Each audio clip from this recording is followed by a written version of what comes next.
3 a.m.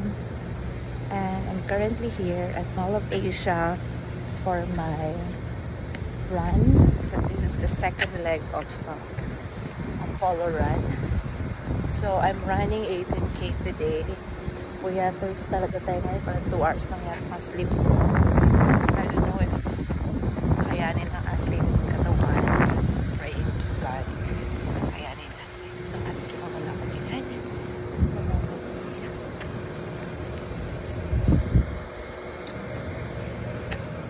Ayan, nakikita ko na yung racetrack ko. Tama, Daddy? I can see the racetrack over there. Yan si ate, nag-warm up na. Ayan, so see you later. 3:30 yung run start natin. Oh my God, I'm so nervous, Daddy. Any tips for me? Any tips for me? Just run. Of course, I really need to run because I am in a race. But other than that, what else, Daddy? Huwag mo nagbigla eh. Kasi matapos mo lang, hindi naman kailangan yung first honor.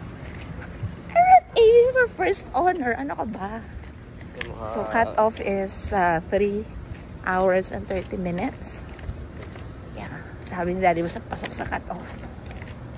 Yeah. See you.